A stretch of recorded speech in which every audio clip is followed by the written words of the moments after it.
নমস্কাৰ বন্ধু বান্ধৱীসকল মই অংকিতাই মোৰ নতুন এটা ভিডিঅ'লৈ আপোনালোক সকলোকে স্বাগতম জনাইছো। আজি এয়া বাৰীৰ পৰাই ভিডিঅ'টো ষ্টাৰ্ট কৰিছো। মই আছো বাৰীত এয়া শাক বুটলি আৰু কি শাক আপোনালোকে এয়া চিনি পাইছেনে বাৰু? এয়া হৈছে কলমৌ শাক আৰু আপোনালোকে কলমৌ শাক খাই বাৰু ভাল পায়নে? মই কিন্তু বহুতেই ভাল পাওঁ, মানে মই শাক জাতীয় সকলোৱে ভাল পাওঁ বাৰু খাই। এইবাৰ আমি কলমৌ শাক বহুতখিনি খালো, মানে আমাৰ বাৰীত বহুত হৈছিলে আৰু এতিয়া এইখিনি শেহতীয়া অৱশ্যে, সেইকাৰণে আপোনালোকে সৰু সৰু দেখিছে চাগে গছবিলাক। আৰু এতিয়া বাৰীখন মানে কুৰমাৰি চাফা কৰি পেলাব, সেইকাৰণে মই ভাবিলোঁ যিখিনি আছে সেইখিনি ধুনীয়াকৈ উঠাই পেলাওঁ। আৰু এয়া চাওকচোন কিমান ধুনীয়াকৈ হৈ আছে। এয়া দেখিছেনে বহুতখিনি হৈছিলে, এতিয়া এয়া ফুলবিলাকো ফুলিবলৈ লৈছে। আৰু এইখিনি মানে এইকেইদিনতে কুৰমাৰি চাফা কৰি পেলাব। এয়া দেখিছেনে এফালে কুৰমাৰিলেই, তাৰ আগতে মই ভাবিছোঁ তুলি খাই লওঁ বুলি, যিহেতু কৈছোঁৱে আপোনালোকক শাক খাই খুব ভাল পাওঁ। আৰু এয়া চাওক এখৰাহি পালোঁ মই। শাকখিনি ধুনীয়াকৈ ধুই এয়া মই কাটি ল'লোঁ। একেবাৰে মিহিকৈ কটা নাই, কাৰণ মই এই শাকখিনি বনাম এতিয়া কুকাৰত, আৰু কেনেকৈ বনাওঁ তাৰে ৰেচিপিটো আপোনালোকক দেখুৱাবলৈ লৈছোঁ। এয়া লগত লৈছোঁ আলু আৰু এয়া পিঁয়াজ, আৰু ইয়াত লৈছোঁ এয়া মচুৰ দালি আৰু বুটৰ দাইল অকণমান দেৰি আগতে তিয়াই থৈছিলোঁ, আৰু লগতে এয়া বিলাহী। এতিয়া এই সকলোখিনি মই কুকাৰতে দি ল'ম।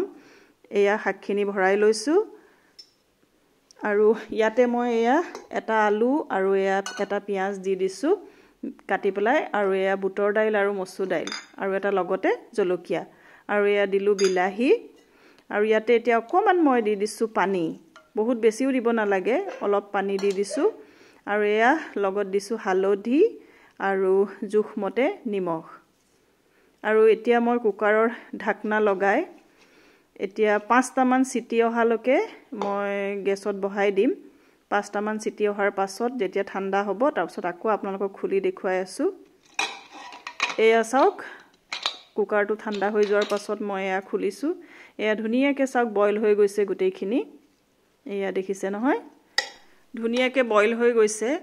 আৰু মই এতিয়া এইখিনি ভালকৈ আৰু মিক্স কৰি ল'ম, একেবাৰে গলি নোযোৱালৈকে মই মিক্স কৰি থাকিম।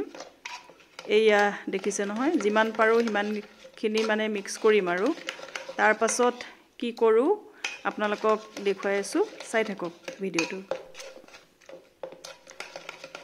এইফালে কেৰাহী পাতিয়ে থৈছিলোঁ, আৰু ইয়াতে মই দি দিছোঁ এয়া ঘিউ, মানে মই তেলেদি বনোৱা নাই, ঘিউ দি বনাইছোঁ। আৰু লগত দি দিছোঁ এটা শুকান জলকীয়া, আৰু এয়া দিছোঁ পিঁয়াজ। এইখিনি এতিয়া অকণমান সময় ভাজি ল'ম। তাৰ পাছত ইয়াতে মই এতিয়া এয়া মিহি মিহিকৈ কুটি লোৱা অকণমান আদা দিছোঁ, 1 চামুচমানৰ জোখত। তাৰপাছত এতিয়া এইখিনি গোটেইখিনি ধুনীয়াকৈ অকণমান সময় ৰঙচুৱা হোৱালৈকে ভাজি ল'ম। এতিয়া ইয়াতে মই দি দিম আধা চামুচ ৰেড চিলি পাউডাৰ, আৰু সৰু চামুচৰ 1 চামুচ ধনিয়া পাউডাৰ, আৰু অকণমান সময় এইখিনি ভাজি ল'ম।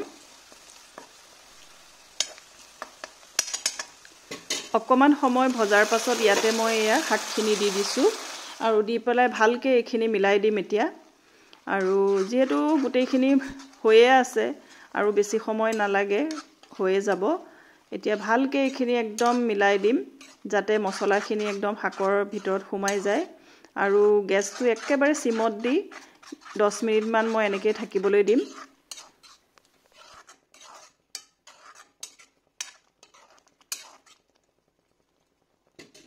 দহ মিনিটমানৰ পিছত এয়া মোৰ শাক ৰেডি হৈ গৈছে।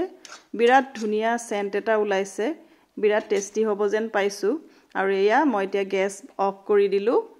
তাৰ পাছত এয়া বাউল এটাত মই শাকখিনি উলিয়াই ল'লোঁ, আৰু তাতে দি দিছোঁ 1 চামুচ বাটাৰ, আৰু এইখিনি এতিয়া ধুনীয়াকৈ ইয়াতে মিক্স কৰি দিম। আৰু এই ৰেচিপিটো আপোনালোকে ৰুটি ভাত যিকোনো হেৰিতে খাব পাৰে, বিৰাট টেষ্টি হৈছিল। আপোনালোকেও ট্ৰাই কৰি চাব। শাকৰ এটা বেলেগ ধৰণৰ ৰেচিপি আজি আপোনালোকৰ আগত আগবঢ়ালোঁ।